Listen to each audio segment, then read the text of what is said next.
بسم اللہ الرحمن الرحیم الحمد للہ رب العالمین والصلاة والسلام علی سید الانبیاء والمرسلین ابی القاسم محمد وآلہ الطیبین الطاہرین المعصومین اللہم صلی علی محمد وآل محمد وعجل فرجہم۔ اللہ نے سچے مومنوں کی نشانی بیان کی ہے کہ وہ اپنے عہد پر قائم رہتے ہیں، حالات بدل جائیں لیکن وہ نہیں بدلتے۔ عزاداروں، محرم کی تیسری تاریخ ہمیں کربلا کے دروازے پر لے آتی ہے۔ ابھی عاشورہ میں کئی دن باقی ہیں، ابھی تلواریں نہیں چلیں، ابھی خیمے نہیں جلے، ابھی علی اکبر علیہ السلام میدان میں نہیں گئے، ابھی عباس فرات کی طرف نہیں بڑھے، لیکن آج وہ مرحلہ ہے جہاں تقدیر الہی امام حسین علیہ السلام کے قافلے کو اس سرزمین تک پہنچا رہی ہے جسے قیامت تک کربلا کے نام سے یاد کیا جائے گا۔ کربلا کوئی اتفاق نہیں تھا۔ اکثر لوگ سمجھتے ہیں کہ امام حسین علیہ السلام اتفاقاً کربلا پہنچ گئے۔ نہیں، کربلا صدیوں پہلے منتخب ہو چکی تھی۔ روایات میں ملتا ہے کہ انبیاء الہی اس سرزمین سے گزرے اور یہاں رکے۔ امام صادق علیہ السلام سے منقول ہے، کربلا وہ مقدس زمین ہے جسے اللہ نے بیت المقدس سے پہلے برکت والی زمین قرار دیا۔ امیر المومنین علی علیہ السلام صفین جاتے ہوئے جب اس مقام سے گزرے تو رک گئے، مٹی اٹھائی، سونگھی اور گریہ کرنے لگے۔ پھر فرمایا، یہ وہ جگہ ہے جہاں میرے فرزند حسین علیہ السلام کا خون بہایا جائے گا۔ سوچئے، ابھی حسین علیہ السلام پیدا بھی نہیں ہوئے تھے یا بچپن میں تھے، مگر علی علیہ السلام کربلا کو پہچانتے تھے۔ روایات میں آتا ہے کہ جبرائیل امین رسول خدا صلی اللہ علیہ وآلہ وسلم کی خدمت میں حاضر ہوئے اور کربلا کی مٹی پیش کی۔ ام سلمہ روایت کرتی ہیں کہ رسول اللہ صلی اللہ علیہ وآلہ وسلم نے وہ مٹی سنبھال کر رکھی اور فرمایا، جس دن یہ مٹی خون میں تبدیل ہو جائے سمجھ لینا میرے حسین کو شہید کر دیا گیا ہے۔ یہ کوئی عام واقعہ نہیں، گویا آسمان بھی کربلا کے انتظار میں تھا، ملائکہ بھی اس مصیبت سے آگاہ تھے، انبیاء بھی اس سانحہ سے واقف تھے۔ دوسری محرم کو امام حسین علیہ السلام کا قافلہ کربلا پہنچا۔ حر بن یزید ریاحی کا لشکر ساتھ تھا۔ امام علیہ السلام نے پوچھا، اس سرزمین کا نام کیا ہے؟ لوگوں نے مختلف نام بتائے۔ کسی نے کہا خازریہ، کسی نے کہا نینوا، کسی نے کہا شاطی الفرات۔ جب کربلا کا نام لیا گیا تو امام علیہ السلام کی آنکھوں میں آنسو آ گئے۔ فرمایا، اللہم انی اعوذ بک من الکرب والبلاء۔ پھر فرمایا، یہیں ہمارے اونٹ بیٹھیں گے اور یہیں ہمارا خون بہے گا۔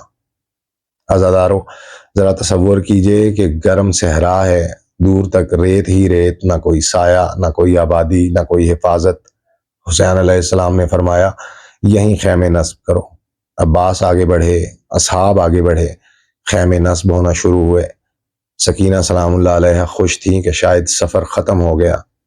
رقیہ سلام اللہ علیہ خوش تھیں کہ اب آرام ملے گا۔ اہل حرم سمجھ رہے تھے کہ منزل آ گئی، لیکن حسین جانتے تھے کہ یہ منزل نہیں، قتل گاہ ہے۔ اہل بیت کا عقیدہ ہے کہ امام خدا کی طرف سے عطا شدہ علم رکھتے ہیں۔ امام حسین جانتے تھے کہ یہاں علی اکبر شہید ہوں گے، یہاں عباس کے بازو کٹیں گے، یہاں قاسم پامال ہوں گے، یہاں اصغر کے گلے پر تیر چلے گا، یہاں زینب اسیر ہوں گی، یہاں سکینہ یتیم ہو جائے گی۔ لیکن اس کے باوجود حسین علیہ السلام رک گئے۔ کیوں؟ کیونکہ مقصد اپنی جان بچانا نہیں تھا، دین بچانا تھا۔ تیسری محرم تک قافلہ اپنی ترتیب میں آ چکا تھا۔ اصحاب جانتے تھے کہ دشمن کی تعداد ہزاروں میں ہے، مگر کسی نے ساتھ نہیں چھوڑا۔ حبیب ابن مظاہر، مسلم بن اوسجا، زبیر بن، یہ وہ لوگ تھے جو دنیا خرید سکتے تھے، مگر انہوں نے جنت خرید لی۔ امام حسین علیہ السلام نے فرمایا، میں اپنے اصحاب سے زیادہ وفادار اور بہتر اصحاب کو نہیں جانتا۔ تیسری محرم کا سب سے بڑا درس یہ ہے کہ حق کا راستہ ہمیشہ آسان نہیں ہوتا۔ کربلا ہمیں سکھاتی ہے، منزل بڑی ہو تو راستہ قربانی مانگتا ہے۔ خدا کے وعدے پر یقین رکھنے والا حالات سے نہیں ڈرتا۔ مومن مشکلات سے فرار نہیں کرتا، ان کا مقابلہ کرتا ہے۔ اور اہل بیت کی محبت صرف جذبات نہیں، وفاداری کا نام ہے۔ عزادارو، ذرا تصور کرو، کربلا کی زمین پر خیمے لگ چکے ہیں، شام کا وقت ہے، ہوا آہستہ آہستہ چل رہی ہے۔ بچیوں نے خیموں کے ارد گرد کھیلنا شروع کر دیا۔ سکینہ سلام اللہ علیہ بابا کے پاس آئیں، عرض کیا، بابا جان، کیا اب سفر ختم ہو گیا؟ حسین علیہ السلام نے بیٹی کو سینے سے لگا لیا، آنکھوں سے آنسو جاری ہو گئے، کیونکہ باپ جانتا تھا کہ سفر ختم نہیں ہوا، اب مصیبتوں کا آغاز ہونے والا ہے۔ ادھر زینب سلام اللہ علیہ خیمے کے دروازے پر کھڑی بھائی کو دیکھ رہی ہیں، دل میں ایک اضطراب ہے، بار بار نہ جانے کیوں دل گھبرا رہا ہے۔ عباس خیموں کے ارد گرد پہرا دے رہے ہیں، علی اکبر جوانی کی آب و تاب کے ساتھ خدمت میں مصروف ہے، اصغر ماں کی گود میں مسکرا رہے ہیں۔ کون جانتا تھا کہ چند دن بعد یہی صحرا لاشوں سے بھر جائے گا؟ کون جانتا تھا کہ یہی سکینہ جلتے خیموں سے نکل کر بابا کو ڈھونڈ رہی ہوں گی؟ کون جانتا تھا کہ یہی زینب قتل گاہ میں کھڑی پکار رہی ہوں گی، اللہم تقبل منا ھذا القرآن؟ کون جانتا تھا کہ یہی عباس فرات کے کنارے بے بازو گرے ہوں گے؟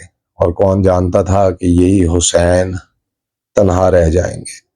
السلام علیکہ یا ابا عبداللہ الحسین، السلام علیکہ یا مظلوم کربلا، السلام علیکہ یا غریب الغربا، وعلی علی ابن الحسین، وعلی اولاد الحسین، وعلی اصحاب الحسین، اللہم صلی علی محمد وعلی محمد۔